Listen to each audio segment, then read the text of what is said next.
네, 주원 뉴스쇼. 정치권 소식 알아보는 국회에 나올 시간입니다. 국회 연결해서 자세히 들어보죠. 김도환 기자. 네, 국회입니다. 요즘 정치권 보면은 국정감사를 끝내고 빠르게 지방선거 체제로 전환하는 듯합니다. 당세를 결집하는 행사도 계속 열고 있죠? 네, 지방선거가 내년 6월이니까 반년 정도인데 사실 그렇게 많이 남은 것도 아닙니다. 이번 지방선거가 굉장히 중요합니다. 일단 새 정부의 첫 성적표가 나오는 셈입니다. 그리고 계엄과 탄핵, 대선 이렇게 거치면서 지금 정치 지형이 굉장히 급변하고 있는데 이런 변화의 방향이 어느 쪽으로 수렴될지를 가늠해 볼 수 있는 중요한 계기가 될 겁니다. 민주당은 이번 주 지역위원장 워크숍을 열었습니다. 경기도 광주에서 1박 2일 동안 진행했는데 6년 만에 연 행사입니다. 강원도 지역위원장들도 대거 참석했습니다.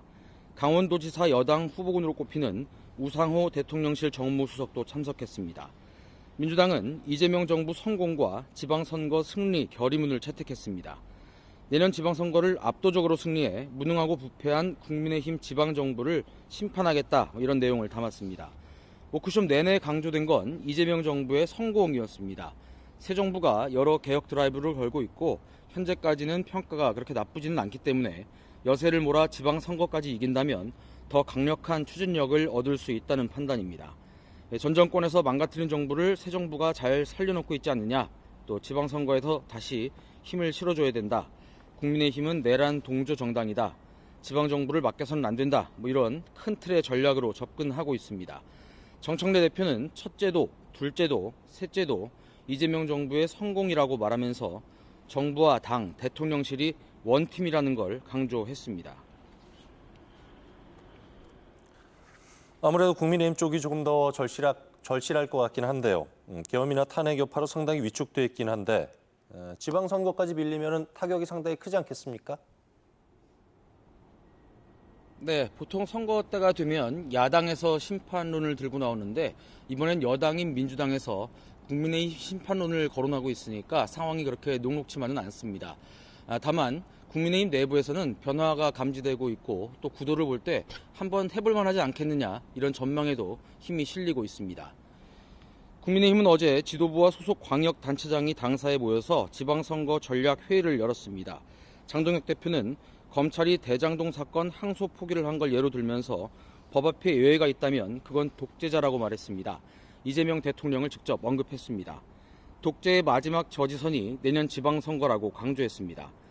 국민의힘으로서는 정부도 민주당, 또 국회도 민주당인데 지방 권력까지 내주면 안 된다, 견제가 필요하다 이런 논리를 내세우고 있습니다.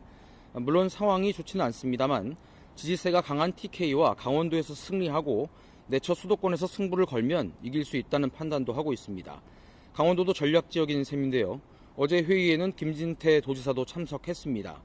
김 지사는 이재명 대통령이 야당 단체장을 지나치게 견제하고 있다고 비판했습니다. 지난번 대통령 타운홀 미팅에서 발언권을 주지 않고 면박을 준 점이나 최근 강원도에서 산불 대응 태세 점검을 하면서 도지사를 부르지 않았다고 불만을 이야기한 겁니다. 민주당도 마찬가지겠지만 공천룰이 가장 관심일 겁니다. 나경원 지방선거 총괄기획단 위원장은 국잘싸, 일잘싸 이런 표현을 썼습니다. 국민을 위해 또 일하기 위해서 잘 싸우는 후보를 내겠다는 겁니다. 후보자 역량 강화 방안을 내부적으로 다듬고 있습니다. 후보 경선에서는 민주당이 권리당원 비중 확대에 무게를 두는 반면 국민의힘은 완전 국민 경선도 검토하고 있는 것으로 알려지고 있습니다. 두 정당 모두 최종 확정을 앞두고 막바지 조율을 하고 있는데 이르면 이달 안에 윤곽이 나올 전망입니다. 지금까지 국회에서 전해드렸습니다. 네, 내년 6월 지방선거 어느 때보다 치열한 여야 사투가 벌어지겠군요. 김도환 기자 잘 들었습니다.